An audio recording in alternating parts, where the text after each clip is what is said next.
Entonces vamos a hablar un poco dentro de la materia de pedagogía, del profesorado de educación secundaria en química y profesorado de educación secundaria en física, del pensamiento pedagógico del medioevo hasta la modernidad.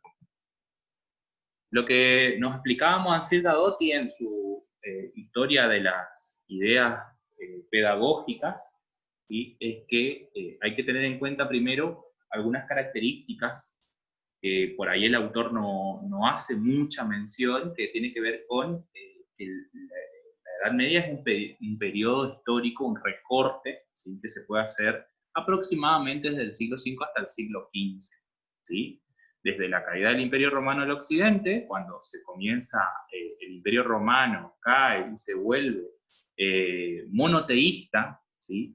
Y hay una cultura greco-romana, se comienza a gestar a partir de ese momento, podemos decir que es más o menos 476 después de Cristo, se comienza a formar y a expandir la iglesia y el cristianismo en todas sus formas incluso, y finaliza aproximadamente en el siglo XV, que es lo que entre el XIV, o sea, en el siglo XV lo que pasa es lo mal llamado descubrimiento de América, ¿sí?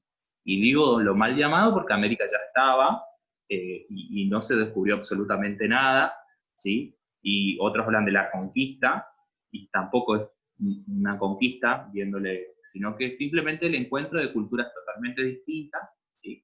Y que una era más dominante que la otra. Bien, la ideología, y esto es, cuando comenzamos a hablar de pensamiento pedagógico, yo siempre voy a poner en tensión la cuestión de la ideología, ¿sí? Porque la educación es un medio por el cual también se transmite, al transmitir conocimiento, al instruir en conocimiento, al reflexionar o al guiar hacia el conocimiento, también tiene un objetivo claro y está dentro de una forma de ver a la educación. Y esto es muy interesante porque en el caso del medioevo hay una forma de ver a la educación, el pensamiento pedagógico, cómo era. Bueno, ese pensamiento pedagógico, esa forma de ver a la educación, o qué se debe educar, a quién se debe educar, estaba filtrado obviamente por los principios de la evangelización de los pueblos, ya que la forma de ver de ese momento era teocentrista, ¿sí? O sea que Dios explicaba prácticamente todos los problemas de la sociedad. Bien, el sistema que existía en ese momento, ¿sí? Era un sistema feudal, ¿sí? Este sistema feudal duró aproximadamente casi 10 siglos, ¿sí? En distintos formatos, ¿sí? Una relación entre un señor feudal y sus vasallos, ¿no? Y una cuestión de protección, era como una especie de esclavitud, pero no era esclavitud, ¿no? Porque había una voluntad de parte de las personas de ceder sus derechos al señor feudal para que los proteja de la violencia externa, pero también cedía sus servicios y cedía sus tierras, básicamente. Entonces el señor feudal acrecentaba su poder. Los exponentes pedagógicos de la época que mencionamos a Ansel Gadotti, específicamente van a ser Santo Tomás Aquino y San Agustín.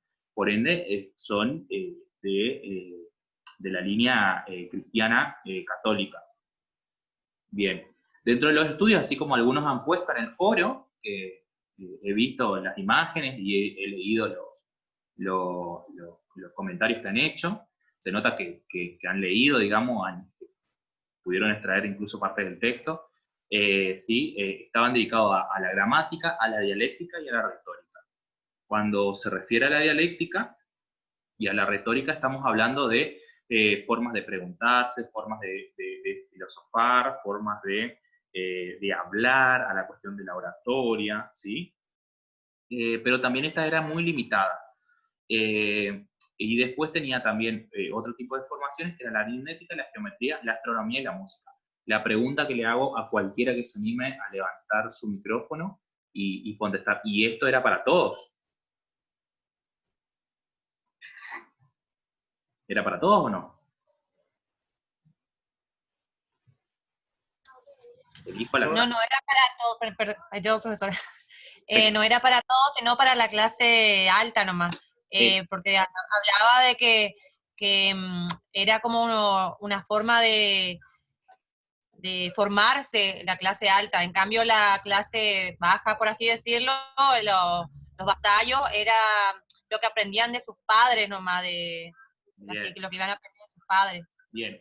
Acá voy a hacer una salvedad, ¿sí? Para que se entienda de qué era la clase, lo que nosotros conocemos como concepción de clase, aparece en la modernidad, ¿sí? ¿Qué era la clase alta en ese momento? El clero. ¿Y qué era el clero? Las personas que pertenecían a la gestión, vamos a decirlo así, o a la administración de la iglesia. ¿Sí? No era que los señores feudales. Los señores feudales sí pertenecían, van a pertenecer a otra clase o a otro sector, que va a ser la nobleza después, ¿sí? Que se está conformando en este tiempo y en la modernidad se consolida, después se transforma en otra cosa la nobleza. Y la nobleza está junto con el clero teniendo determinados beneficios, ¿sí? Entre ellos poder educarse en estas cuestiones, si es que querían. Y esto es muy interesante, tampoco era obligatorio, ¿sí? Si es que querían, podían aprender de esto. Y obviamente las clases más bajas o las clases trabajadoras siempre van a estar solamente ligadas al conocimiento que le puedan dar las familias, nada más, ¿sí? Pero bien ahí. Acá también aparece otra cuestión que podemos ver en el autor, ¿no es cierto?, que habla de una diferencia de niveles educativos, y esto es muy parecido a lo que nosotros vivimos en la educación. Esto viene para quedarse prácticamente, y después se va, si bien aparece como idea en el medioevo, ¿sí? Y hay algunas que otras experiencias, después se va a quedar y en la modernidad se va a asentar, a afianzar esta cuestión de una forma de enseñanza y de aprendizaje diferenciada en niveles, ya que no todas las personas deben aprender exactamente lo mismo y en el mismo nivel, ¿sí? Pero también se traduce en una cuestión muy desigual. Yo leí algunos de los comentarios que hacían dentro del foro, me pareció muy interesante, sobre quiénes deben aprender, ¿no es cierto? Fíjense que en el medioevo ya había una especie de escuela elemental que nosotros podemos decir que es la primaria, una escuela secundaria, ¿sí? Que nosotros, bueno, le llamamos de la misma manera, nivel medio, nivel secundario, y una educación superior. Y las escuelas, y todas las escuelas, en este caso llamadas escuelas, ¿no? O la escolástica que va a surgir en este periodo, son escuelas guiadas por sacerdotes, ¿sí? Y no era para todos, sino que para aquellos que estaban cerca del clero, ¿sí? Cerca del clero. Ahora bien, ni la educación elemental estaba puesta en la clase más trabajadora o en los que tenían un servicio, los que eran vasallos. Ellos no entraban en este nivel. Los vasallos lo único que podían hacer, o las clases más bajas, o los populares, como cualquiera de las formas que les quieran decir, solamente podían educarse en la transmisión de los saberes que las familias le podían heredar.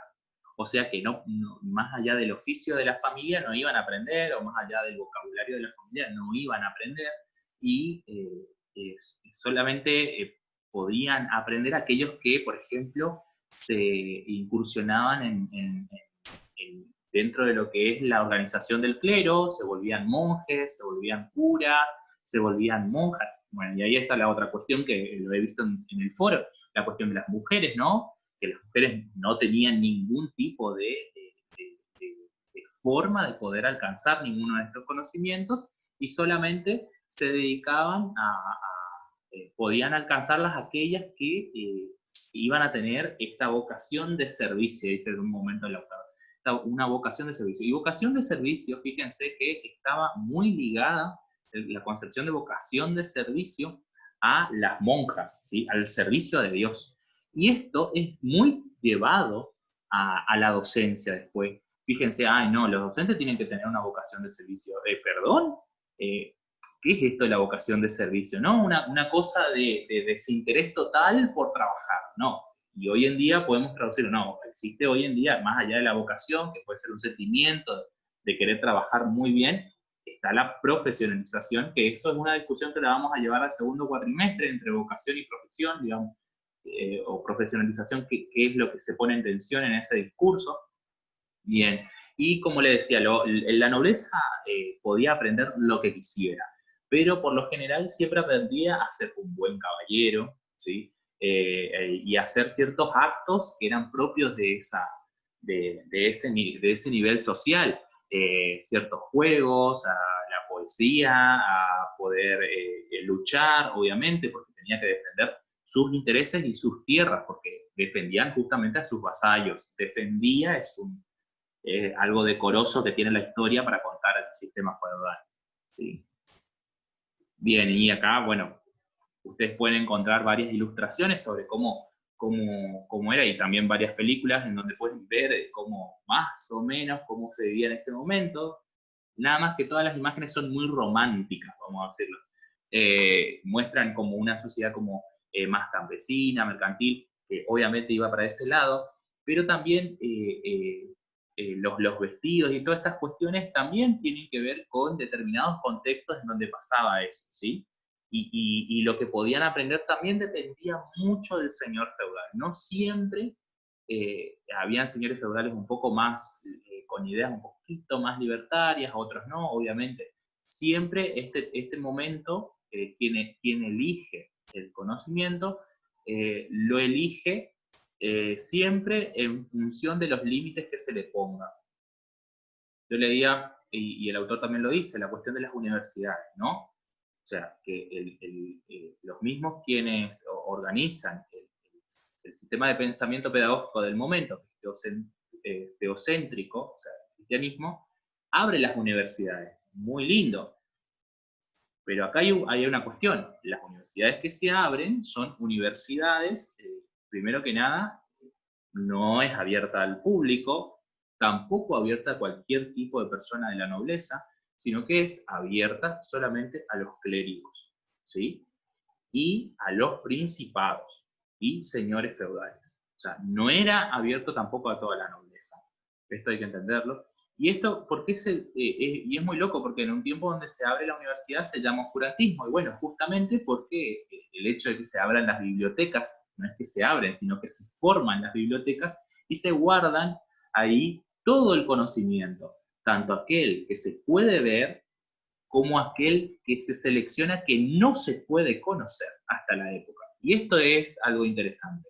Cuando se forma una institución determinada, educativa, también ahí surge la idea de poder seleccionar qué se debe aprender y qué se debe prohibir en sí que se aprenda.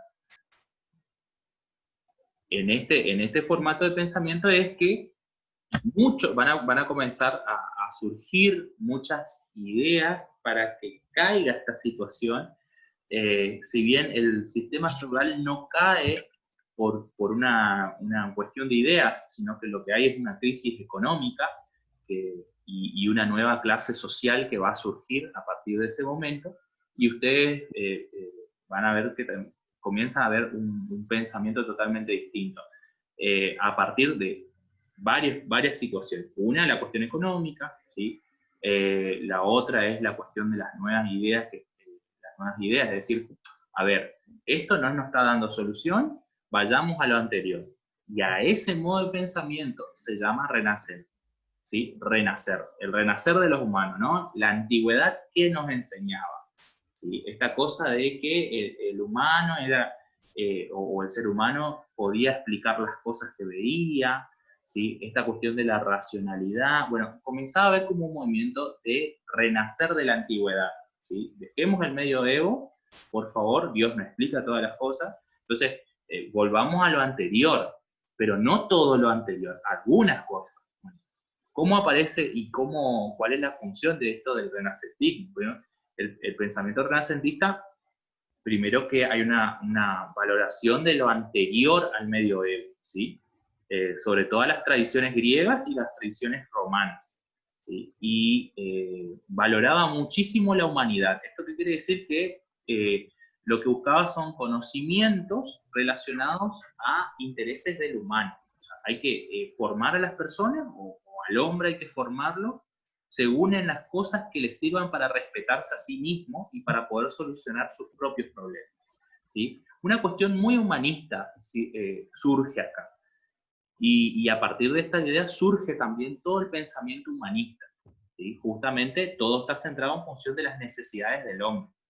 El pensamiento renacentista da pie a la formación de esa nueva clase social que surge con la caída del sistema feudal, que va a ser el sistema burgués, ¿sí?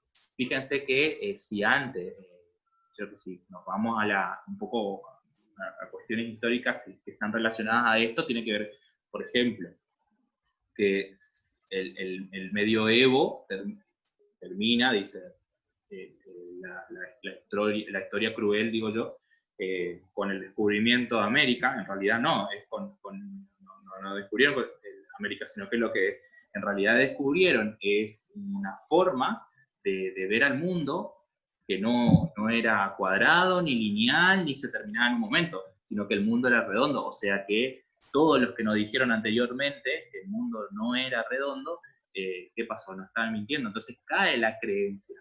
Es preferible decir que descubrieron un continente nuevo antes de decirnos que estaban equivocados, ¿sí? Entonces, pero también el Renacimiento tiene que ver con un montón de experimentos y técnicas que surgen en ese momento, ¿sí? Nuevos aparatos tecnológicos incluso que van a ayudar, como va a ser la imprenta, con las que se van a imprimir las nuevas ideas de ese momento, la brújula, el telescopio, la pólvora, o sea, hay varias invenciones ahí que tuvieron mucho que ver con las nuevas técnicas que se van a comenzar a enseñar y a aprender. Entre ellas estamos hablando de, hay una, si ustedes, voy a tratar de salir de esta, quiero mostrarles, si ustedes ponen, por ejemplo, pensamiento renacentista, ustedes van a encontrar estas obras, la pueden ver en pantalla, ¿cierto?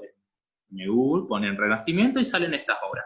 Y todas las obras tienen relación a el cuerpo de los hombres y de las mujeres, ¿sí? Fíjense, la Escuela de Atenas fue hecha justamente, la pintura de la Escuela de Atenas fue hecha en aras del Renacimiento, y siempre hay una creencia, ya dejamos de lado esta creencia de que Dios explica todas las cosas y pasamos más a una creencia de que el hombre puede explicar las cosas con determinadas técnicas y métodos que puede utilizar, ¿sí? Ahora, también hay que tener en cuenta que los estudios medievales también comenzaron a tirarse un poco, si bien se tiraba un poco por la teología, habían algunos que iban tirándose más a la cuestión de la naturaleza, ¿sí? Y a las ciencias del hombre, que es lo que nosotros llamamos hoy ciencias sociales, ¿sí? Pero caen igual en lo que se llama el enciclopedismo, que le da, le da el inicio a otro formato de pensamiento, ¿sí? Y con esto surge lo que se llama el pensamiento pedagógico moderno. Y acá quiero hacer una mínima aclaración. El pensamiento pedagógico moderno es muy extenso, ¿sí? O sea, todo lo que nosotros vemos como modernidad, prácticamente todavía incluso está marcado en nuestros formatos de relaciones, ¿sí? Pero hoy podemos decir que vivimos en una posmodernidad. O sea que no está tan alejado de nosotros igual la modernidad. Y sigue incluso este formato en las mismas instituciones donde ustedes están, de donde ustedes vinieron, ¿sí? E incluso, lastimosamente, hacia donde ustedes van. Mi idea, por lo menos, es darle algunos aportes para que no sigan fomentando a la escuela moderna en un tiempo con sujetos posmodernos, ¿sí? Que eso es lo que vamos a discutir en el segundo cuatrimestre, ¿sí? Cómo vivir y experimentar la educación de la posmodernidad con sujetos posmodernos, justamente, ¿sí? Porque si no, salimos del formato de los profesorados con escuelas modernas. Y lo que vivimos es la posmodernidad, digamos. Y eso siempre está en constante tensión. Ahora bien, ¿Cómo surge el pensamiento? ¿Cómo surge? La modernidad tiene, ahí pasa por diferentes, vamos a poner los tres, ¿sí? Hoy vamos a ver un poco dos, seguramente en algún momento se va a cortar en 6 minutos, vamos a volver después, pueden ingresar al mismo link, aviso por las dudas.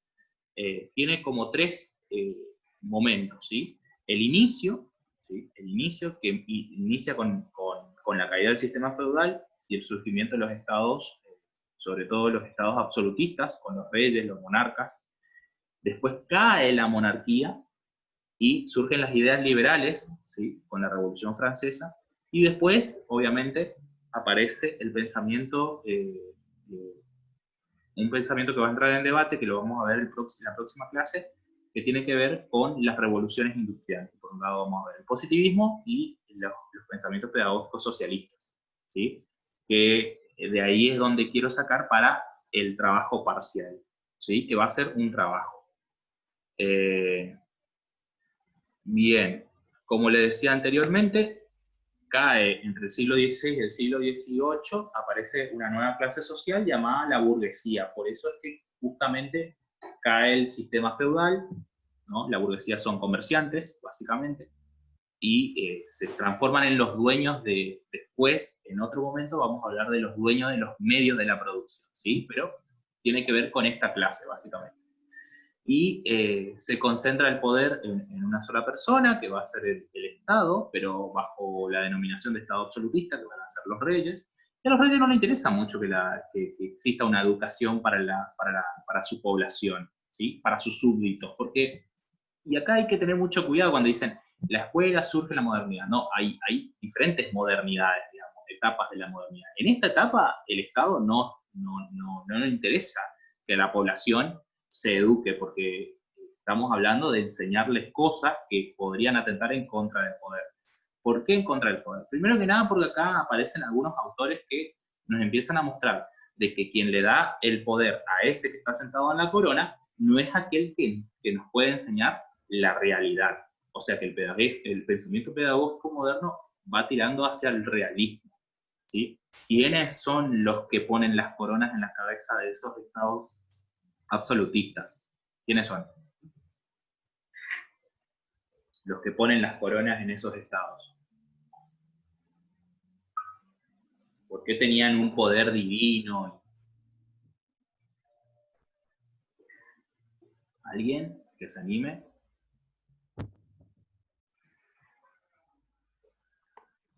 Hola, profe. ¿Rosa? ¿Sí? Era el clero el que le daba el poder, ¿no es cierto? Exactamente. Y recuerden que el clero tiene una estructura de pensamiento pedagógico teocentrista, muy distinto a lo que se estaba formando en el pensamiento moderno, o sea que las bases de la sociedad pensaban totalmente distintas y necesitaban otra cuestión. Ahora bien, acá hay una cuestión con respecto al pensamiento de cómo conocer, ¿sí? Que va a influir mucho las ideas de Bacon y las ideas de Descartes, ¿sí? Que seguramente lo van a ver o lo verán en algún momento en filosofía. No me voy a extender mucho acá, pero tiene que ver mucho con la cuestión de que el hombre deja de pensar de que Dios puede explicar las cosas y él debe tener un dominio en la naturaleza y poder explicar según un método, ¿sí? Que tiene que ver con la razón. La razón básicamente es el mástil de la modernidad, ¿sí? Y hay que pensar un poco en cuáles son las características de la razón en este caso, ¿sí? Para Bacon, por ejemplo, creó un método, el método inductivo de la investigación, que se opone un poco a la deducción aristotélica, y por otro lado tenemos a Descartes, que también en su libro, El discurso del método, propone un método para descubrir las cosas, para conocer las cosas, y ese es el método que ustedes más conocen, o van a conocer seguramente por la formación que van a tener específica, que tiene que ver con el método científico, ¿sí? Que es una forma de conocer al mundo. Y en esto yo me voy a quedar, y seguramente voy a discutir con muchos en algún momento, sobre que es una forma de conocer el mundo, ¿sí? Por la cual se sustituye la fe y se tira más el conocimiento hacia la razón y hacia la ciencia. O sea que ahora Dios ya no explican más las cosas, ¿sí? Pasamos del teocentrismo al secularismo, ¿sí? O sea que el pensamiento pedagógico moderno se va a caracterizar por el realismo, dice el autor. ¿Y qué es el realismo? Conocer las cosas por medio de la razón, ¿sí? Y por medio de la ciencia. Pero la razón, ¿cómo se construye la razón? Y bueno, ahí habría que ver un poco a Kant, que seguramente lo verán en filosofía, ¿no? Que ahora vienen los ilustrados. Bueno, ¿qué es lo que se debe conocer? Bueno, ¿quién decide lo que es la razón? Bueno, la razón es lo que explica la realidad, y la realidad es lo que puedo ver. Este pensamiento después va a pegar muy fuerte, sobre todo con el positivismo, ¿sí? Bien, se va a cortar y vamos a ingresar de vuelta para poder terminar, ¿sí? Porque en realidad Zoom me robó unos minutos más. Listo. Y voy a cortar ahora.